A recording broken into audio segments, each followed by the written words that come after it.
ప్రేక్షకులందరికీ నమస్కారం. ప్రస్తుతం మన స్టూడియోలో ప్రముఖ ఆధ్యాత్మికవేత్త ఆస్ట్రాలజర్ డాక్టర్ ముల్లపూడి సత్యనారాయణమూర్తి గారు ఉన్నారు. గురుగారితో మాట్లాడేద్దాం. నమస్కారం గురు. నమస్కారం మణికంఠ గారు. గురుగారు, జూన్ మాసంలో కన్యా రాశి వారి పరిస్థితి ఎలా ఉండబోతుంది? పాజిటివ్ అంటారా, నెగిటివ్ అంటారా? ఓవరాల్గా ఎలాంటి రెమెడీస్, ఎలాంటి జాగ్రత్తలు వెళ్ళి తీసుకోవాలి గురుగారు?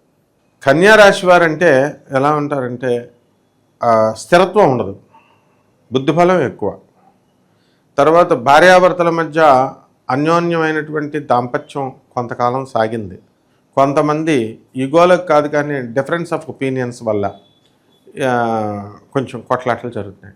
ఉదాహరణకి కాపురాలు బాగానే ఉంటాయి, శృంగారం బాగానే ఉంటుంది, అవన్నీ బాగానే ఉంటాయి. కాకపోతే ఎందువల్ల గొడవలు వస్తాయంటే, నువ్వు పెళ్లి చేసుకున్నప్పుడు ఏం చెప్పావు, నువ్వు నాకు జాబు, నువ్వు సాఫ్ట్వేర్ అని చెప్పావు, లేదా బ్యాంకులో అని చెప్పావు. తర్వాత నువ్వేం చేసావు, ఫారెన్లో ఆ జాబ్ మానేసి నువ్వు కార్ డ్రైవ్ చేస్తున్నావు, మేమేం చెప్పుకోవాలి అందరికీ అని ఇట్లా అనమాట. అంటే అన్నెసరీ గొడవలకి కాపురాలు. వాడు ఎలా అంటే మగాడు ఏం చేస్తాడంటే, వాడు మా అమ్మ మా నాన్న అని గంటల వాళ్ళతో మాట్లాడుకోవడం, వాళ్ళ సలహాల ప్రకారం వీళ్ళు వినడం, ఈ అమ్మాయి వాళ్ళది వినకపోవడం, ఇలాగా కన్ఫ్యూజన్. వీళ్ళ దొంగలే వాళ్ళ దొంగలే అనమాట లాస్ట్కి ఫైనల్గా. సో ఈ రకంగా ఈ కన్యా రాశి వాళ్ళకి భార్యాభర్తల మధ్య కొంతమందికి దెబ్బలాటలు జరుగుతున్నాయి. ఇక కన్యా రాశి వాళ్ళకి ఈ ధనాన్ని బాగా సంపాదించేటటువంటి లక్షణాలు ఉంటాయి. అండ్ ఈ చెడు స్నేహాలు ఈ జూన్ నెలలో చేయడానికి అవకాశాలు ఎక్కువ ఉంటాయి కన్యా రాశి వాళ్ళు. సో ఇది వీళ్ళకి స్టెబిలిటీ లేని కారణంగా వీళ్ళు ఏం చేస్తారంటే, ఎవరిని పడితే వాళ్ళని నమ్మడం వల్ల వెళ్ళి వీళ్ళకి అవతల వాళ్ళ ట్రాప్లోకి ఇరుక్కోవడానికి అవకాశాలు ఉంటాయి అన్నమాట. అలాగే వీళ్ళు కూడా పని కట్టుకొని కొంతమంది వీళ్ళు కూడా ట్రాప్ చేయడానికి కూడా అవకాశాలు ఉంటాయి. సో ఇట్ డిపెండ్స్ అన్నమాట. కంపల్సరీ ఎవరు ఏమీ అందరూ ఇదిగా ఉండరు. అలాగే ఇప్పుడు మనము ఈ కన్యా రాశి వాళ్ళు ఒక పని స్టార్ట్ చేస్తారు, పనిని బాగానే ఎండ్ చేస్తారు. కానీ ఈ మధ్యలో డిస్టర్బెన్సెస్ వస్తే ఆ డిస్టర్బెన్సెస్ తట్టుకోలేక అటు తప్పు చేసింది భర్త అనుకోండి, అవతల వాళ్ళ మీద తోస్తారనమాట. ఏ తల్లి మీదో అత్తగారి మీదో ఎవరి మీదో తోసాడు, వాళ్ళ మీద, తర్వాత స్నేహితుల మీద తోసాడు. నువ్వు సీట్ ఇప్పించలేదు కాబట్టి మేము నీతో మాట్లాడడం, ఆ టైపులో ఉంటారు. పోనీ ఆ సీట్ ఏదో చిన్న స్కూళ్ళల్లో సీట్ అయితే పర్లేదనమాట. ఎలా ఉంటాయంటే స్టాన్ఫోర్డ్ యూనివర్సిటీస్, MIT, అటువంటి ఆ యూనివర్సిటీస్ ఎలాంటి యూనివర్సిటీస్ అంటే ఒక ట్రాన్స్పరెన్సీ లేదు. మార్కులు ఎక్కువ వస్తాయి వాళ్ళకి ఇస్తామని అని ఉండదు, వాళ్ళ ఇష్టమట. మార్కులు తక్కువ వచ్చినా ఇవ్వచ్చంట, ప్రాజెక్టులు ఎక్కువ వచ్చేసినా చేయొచ్చంట. ప్రాజెక్టులు లేకపోయినా మార్కులు ఎక్కువ వచ్చినా ఇవ్వచ్చంట. అది సంవత్సరం మారిపోతూ ఉంటుంది. ఇలాగా బేస్లెస్ వాటి మీద దృష్టి పెడతారు ఈ కన్యా రాశి వాళ్ళు. దృష్టి పెట్టి పని సాధించలేక వాళ్ళు వాళ్ళ మీద నిందలేసుకోకుండా అవతల వాళ్ళ మీద నిందలేసేయడానికి అవకాశాలు ఉంటాయి. ఇక జూన్ నెలలో వీళ్ళ యొక్క ఫలితాలు మనం చూద్దాం. వీళ్ళకి ఎలా ఉంటుందంటే, ఆదాయం, వ్యయం, ఖర్చులు ఇవన్నీ చూసుకున్నప్పుడు ఆదాయం విపరీతంగా వచ్చేస్తుంది, ఖర్చులు స్వల్పంగా ఉంటాయి. ఆ తర్వాత ఎక్కడైనా సరే వీళ్ళు నెగ్గుకు రాగలుగుతారు.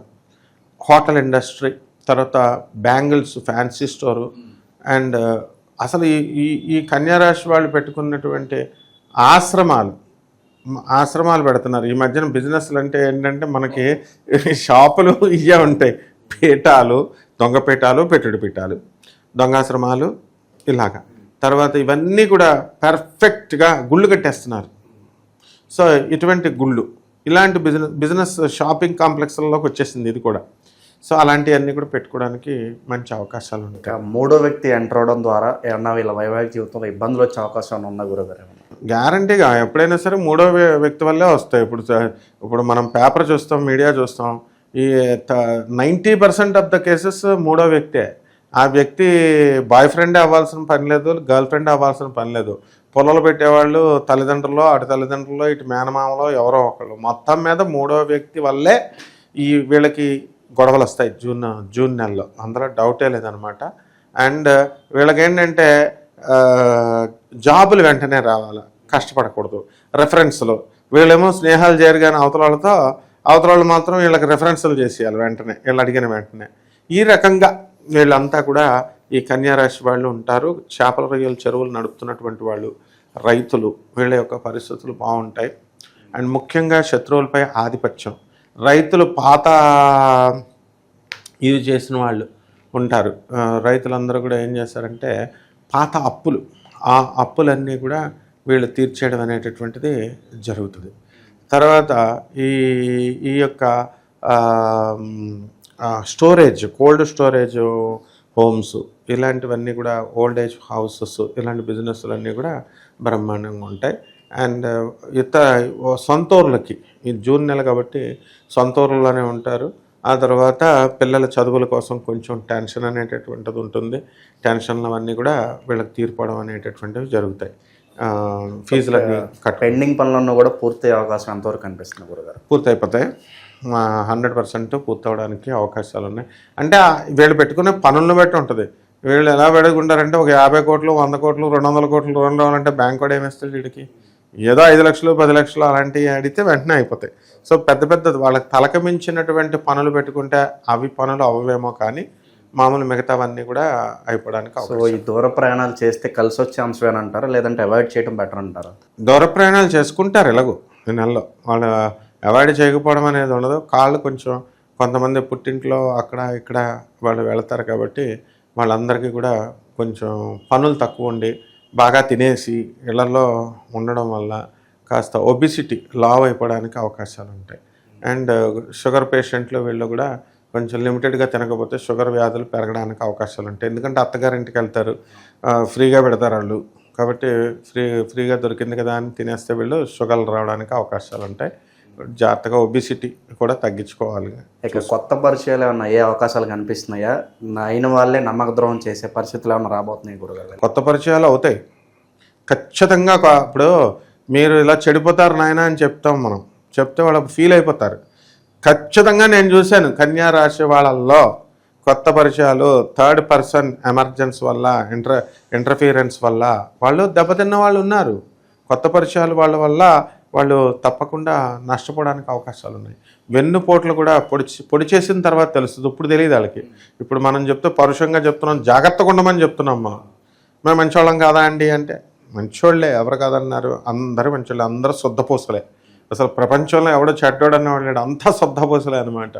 కాబట్టి తప్పకుండా ఈ ఒక్క కన్యారాశి వాళ్ళు వెన్నుపోట్లకు గురవుతారు. వాళ్ళ బంధువుల వల్ల, వాళ్ళ నమ్మిన మనుషుల వల్లే వెన్నుపోట్లు అవుతారు. ఓకే, ఇన్వెస్ట్మెంట్స్ పెట్టడం ఈ టైంలో కరెక్టేనా అంటారా, లేదంటే రిస్క్తో కూడుకున్న పని? This is a very wonderful question నాయన, నువ్వు చాలా బ్యూటిఫుల్ క్వశ్చన్ అడిగావు.